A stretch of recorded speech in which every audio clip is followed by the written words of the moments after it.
Oh, hi there, this is Chandra Easton from Star Astrology Healing, Living in Light. I'm just continuing on with the series of talks called Year of Decision 2020.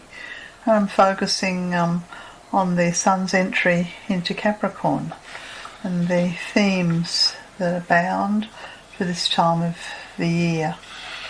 As the Sun enters into Capricorn in the Southern Hemisphere, this is the summer solstice, and in the Northern Hemisphere, of course, it's the winter solstice. So I'll be looking at some of the esoteric themes that I can see in this solstice chart. I'll also be talking broadly about Capricorn and the nature of Capricorn on the path of spiritual growth. I'll be talking about some of the esoteric themes, exploring the role of Capricorn in the greater scheme of things. And finally I'll be looking at the labour of Hercules, known as Labour the 10th, the slaying of the Cerberus guardian of Hades. Okay, so let's begin. Okay, so what we have here is the chart for the moment, and I've done it from Canberra, Australia, for the moment that the Sun entered into Capricorn. And this sets up a pattern that not only, because Capricorn is one of the major gates, as we refer to it, it really governs the period for the next 3 months. So yes, it is 21st of December through till the 20th of January, but it's also the 3-month period. So the first thing that I note is that the Sun and Mercury are combust. This simply means that they're very, very close together, less than 1 degree. They're both Sun's in 0 degrees Capricorn. That's exactly where Mercury is. Now, generally speaking, when Mercury is combust the Sun, we lose perspective. Our blind spot becomes large, and we simply fail to see things. So I guess I wonder what it is that humanity are simply failing to see. What is it that we are blind about? Maybe something to do with the environmental catastrophe that's coming down upon us. Maybe something to do with the role of money and the role of spirituality. And of course it'll be different individual to individual, nation to nation. But I think the important thing to think here is there a blind spot that you have, that you're simply not seeing something? And often we need the feedback of other people, because by the very nature of something being in our blind spot, we don't know it's there. The very significant thing in this chart is the Saturn-Jupiter conjunction in Aquarius, otherwise known as the Great Conjunction. Jupiter and Saturn can co-join every 20 years, but it's been, I think it's about 600 years since Jupiter and Saturn were together in the sign of Aquarius, and even then I don't think it was 0 degrees Aquarius. There's been a great deal of discussion as to whether or not this Jupiter-Saturn conjunction heralds the age of Aquarius. I guess, you see, the thing about it is that the best of Jupiter loves being in Aquarius. It's in its sign of its esoteric rulership, and has great potential for heart and wonderful group activities and group collaboration from the heart. But then right next to Saturn, well, this depends on how well the lowest common denominator of humanity have been able to rise to the challenge of recognising that we are indeed our brother's keepers, and that we've learned in this last year that we breathe the same air and that we are one humanity. The best of Saturn in Aquarius is that we begin to act in such a way that what is good for the group is good for us, and we put aside selfishness. The worst of Saturn in Aquarius is that technology tends to overtake the heart and the mind, and is used, unfortunately, I think, by corporations, by governments, by the elite, as a tool of power and control. No doubt we will get both of these extremes. We will get the worst of Saturn in Aquarius, which is the misuse of the fifth ray of science and the rational mind. And no doubt we will also get the best, which is the grace and the benevolence and the generosity individuals and of, I would pray, nations towards the greater good. In this particular chart, as the sun's entered through the gate of Capricorn, the Moon and Neptune are together, pretty close conjunction in Pisces. This is not an easy conjunction, the Moon and Neptune. It's very mystical, but it can also be very confused and very deluded.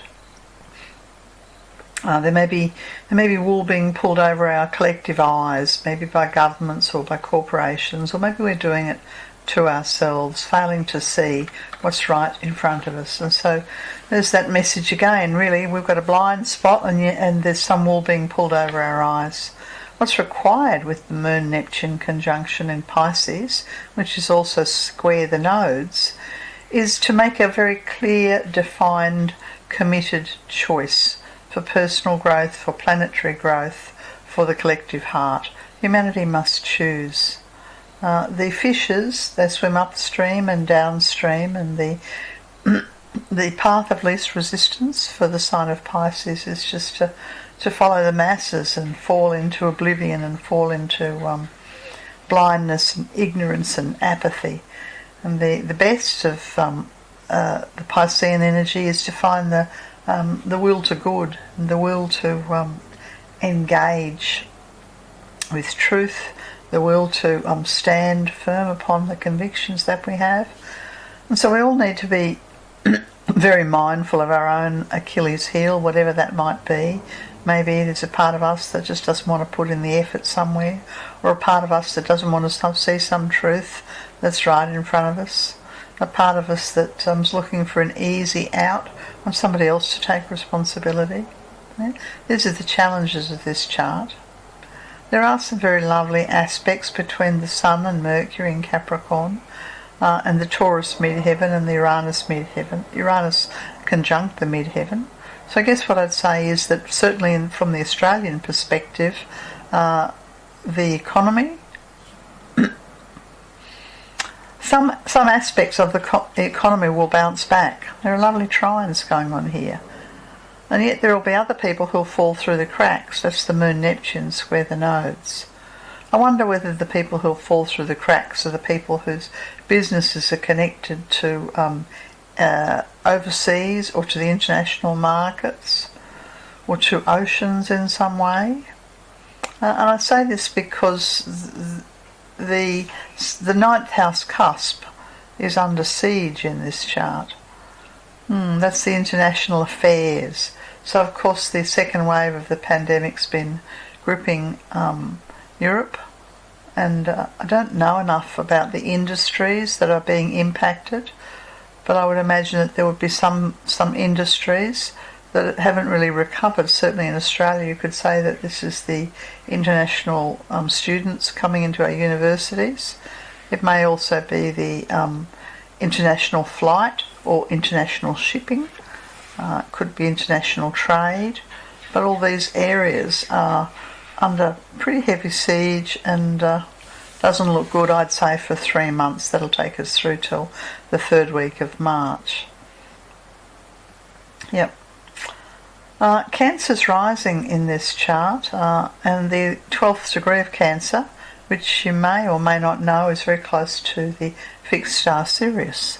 And Sirius has a particular role on the spiritual path to, well, how to explain it? The energy of Sirius is the energy of hope, spiritual grace.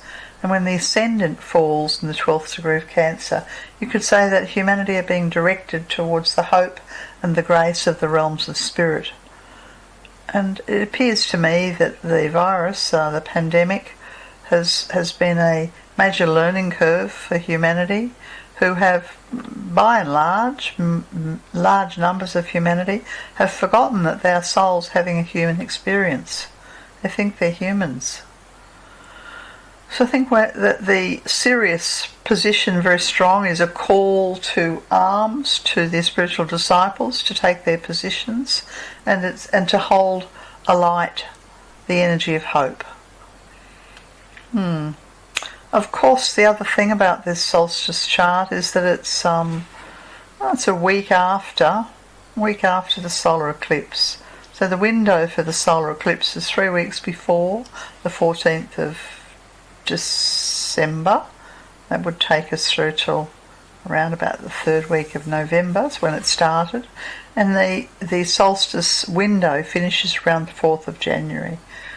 So in the midst of the, and I just refer you to the talk on the solar eclipse of the 14th of December. That's on my website.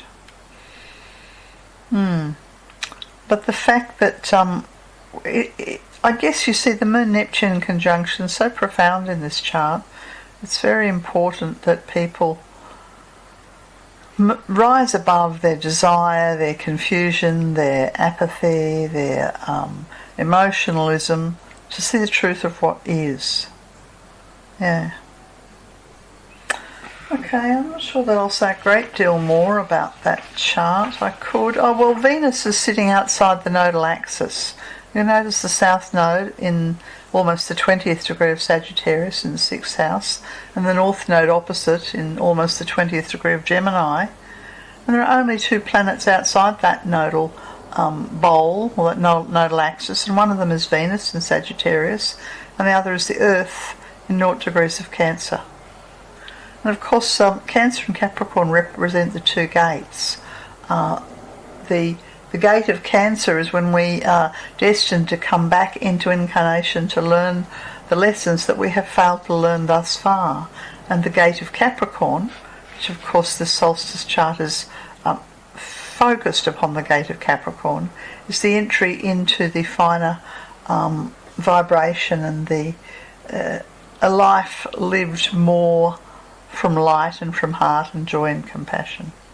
But the fact that the Earth is sitting in 0 degrees Cancer, well, can't rule out that the virus has got a way to go yet in terms of the taking of life and death, and there will be large parts of humanity all around the planet who will continue to lose their lives because of the virus, and therefore will be leaving this incarnation and no doubt coming again for further lessons.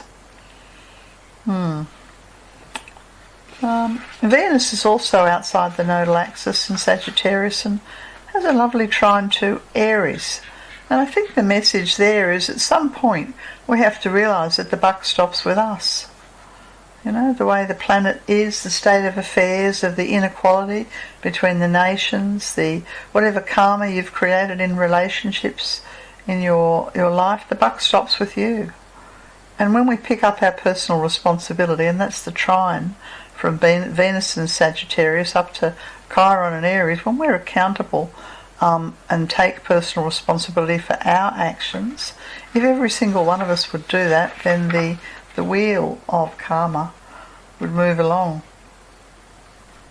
Okay, I'm going to leave that chart there and talk a little bit now about the sign of Capricorn. It's a very mysterious sign, even though it's drawn as mysterious.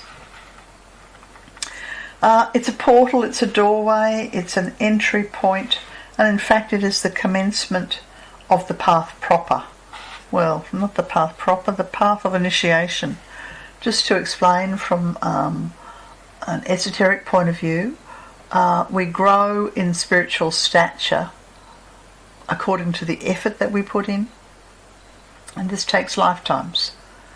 And the growth can be described as a series of expansions into greater consciousness, awareness, light, and service. And the path of initiation, even though it starts with the sign of Leo, that's the first initiation, and we progress through the sign of Scorpio, we actually arrive at the path of initiation.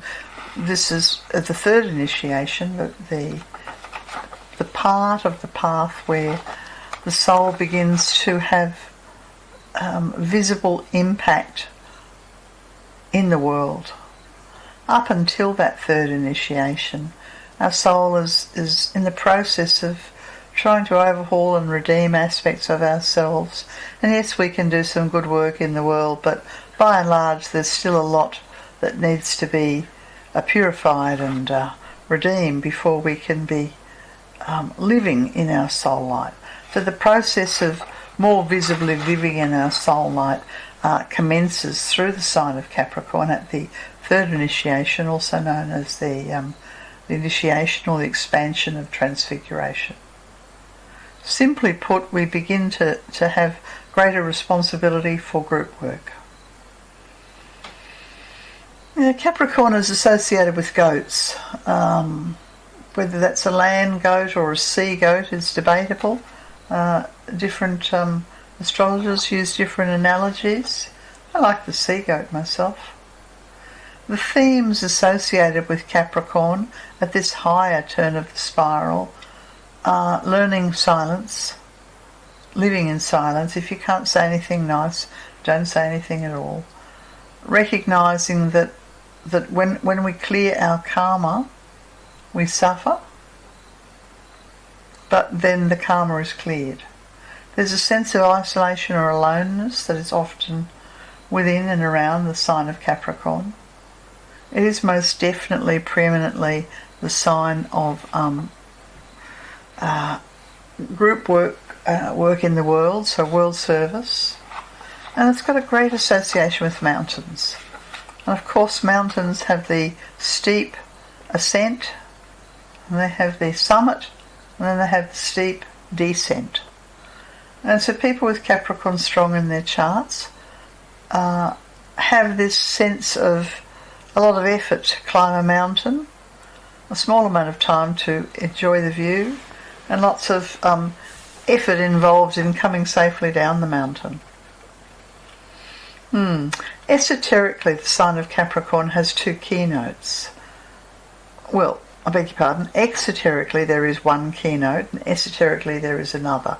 So when we are utilising the energy of Capricorn from the personality's perspective, then the phrase that goes with this is, let ambition rule and the door stands wide. Let ambition rule and the door stands wide. Well, suppose this is worldly ambition, yeah? And the door, maybe this is the door into the personal life, the material life, but the spiritual door is not open. However, once we begin to respond from the heart to the higher vibration of Capricorn, which comes to us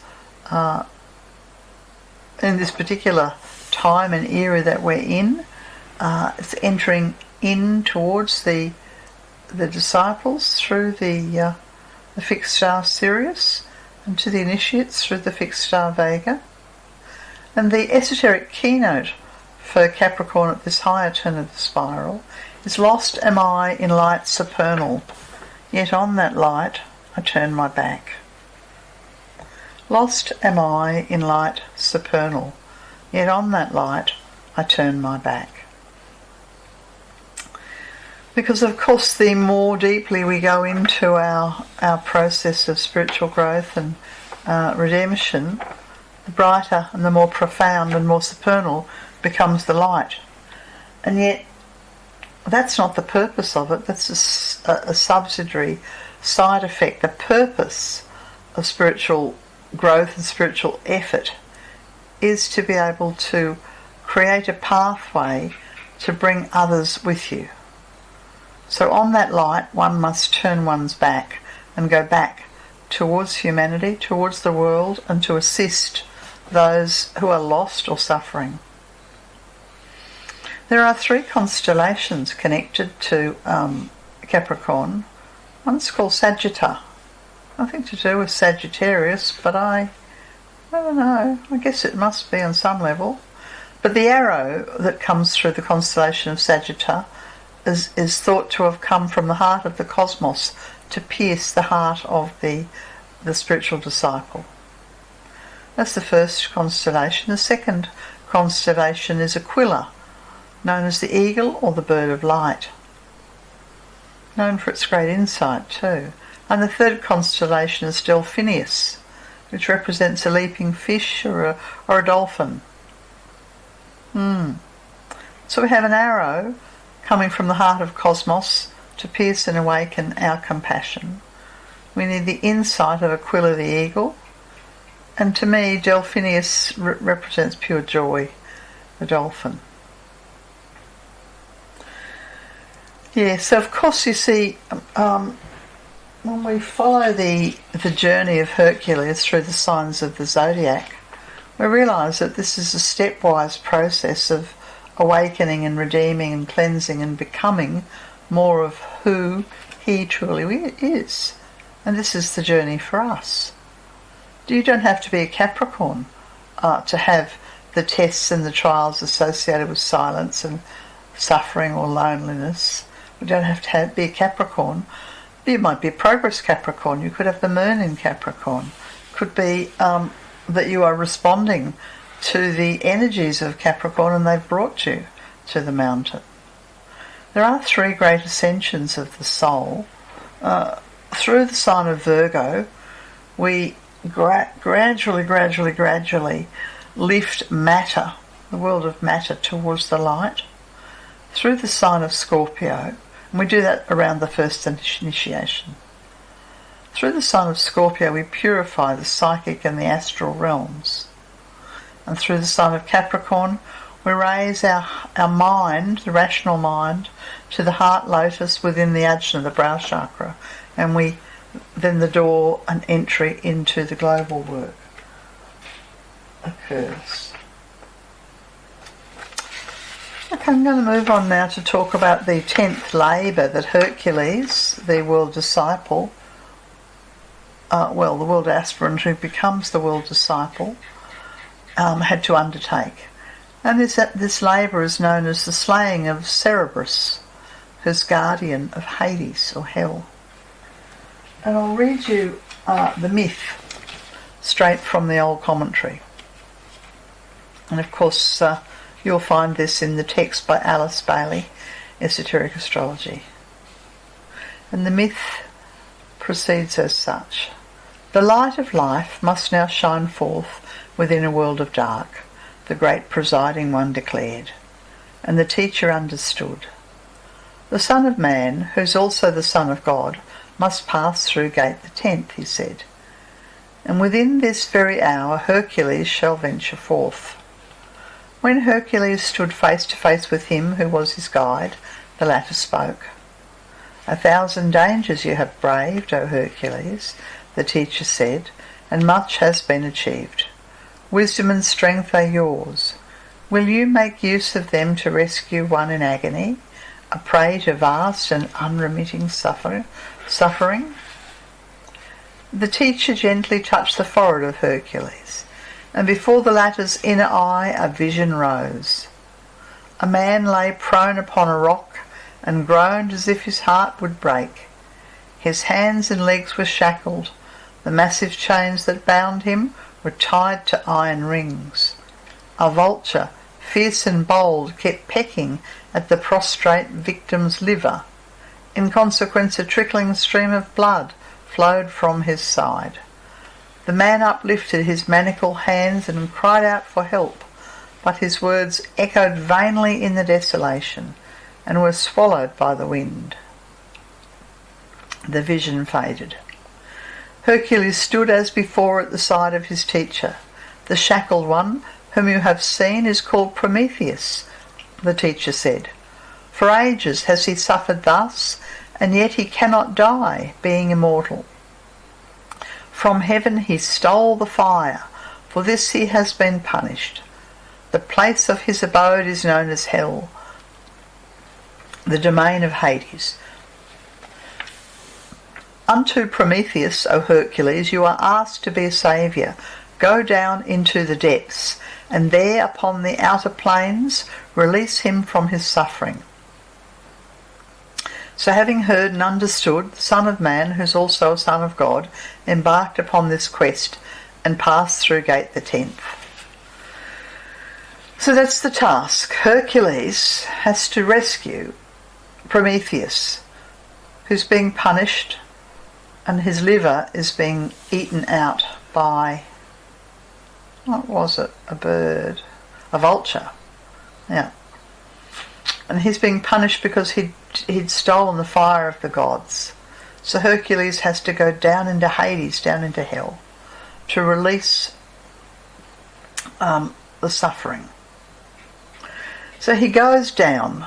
Now we are told in the story that he's not alone. He feels alone, but in fact he has two guides with him: Athena, one of the holy mothers, and Hermes, who holds wisdom.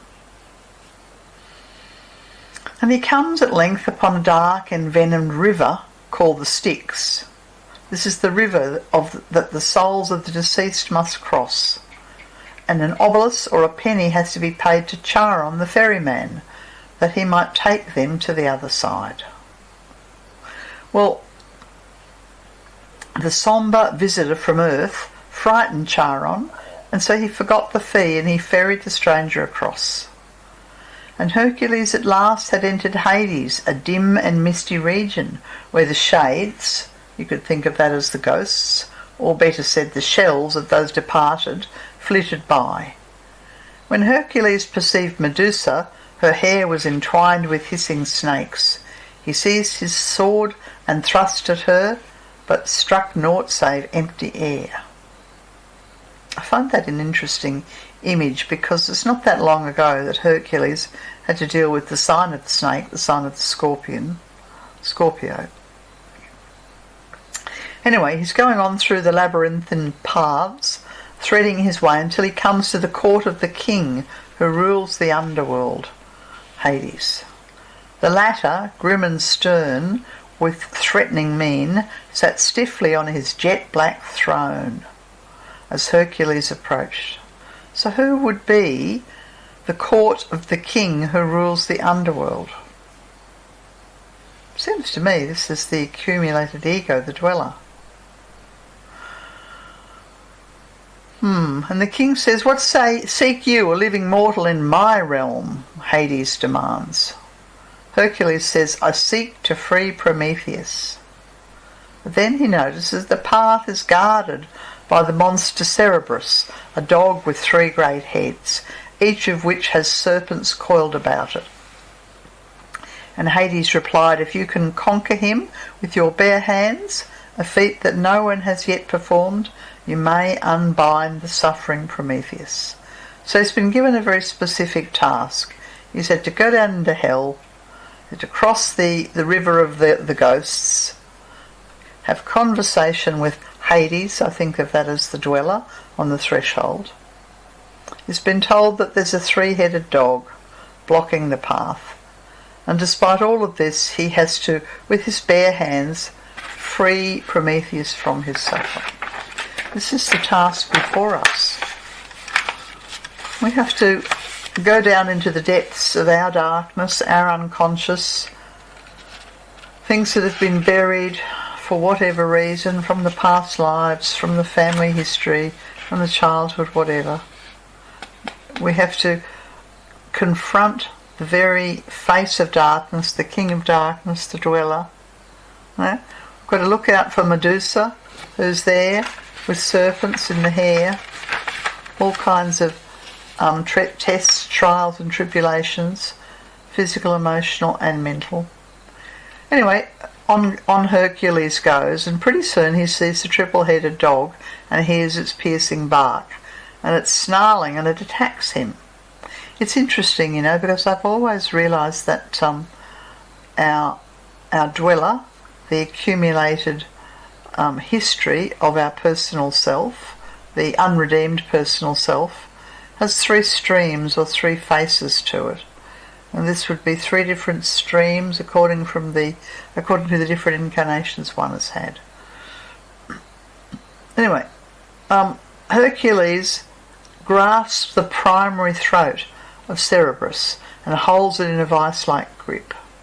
Now, somewhere I was reading that the 3, I can't remember where it was now, the 3 heads represent 3 different things. I think the first head represents sensation, the second represents desire, and the third represents, I think, the power of the mind. So it's the second head, the desire head, that has to be gripped and held while the ego, the monster, thrashes about. And eventually Hercules masters it. And so the task is done.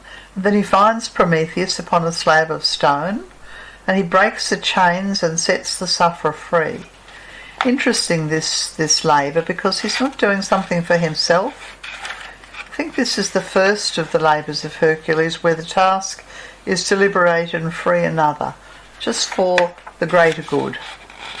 And then he retraces his steps the way he's come, and once again enters back into the world of the living things, where he finds his teacher. So he's gone down into the depths, and then had to come back out again. So this going down and coming up, this is sort of very mountain-like, almost in reverse. And the teacher says to him, "The light now shines within the world of dark. The labour is achieved, rest now, my son." So Hercules has had to face all kinds of darkness within himself, rescue somebody else, and in so doing bring greater light to the world.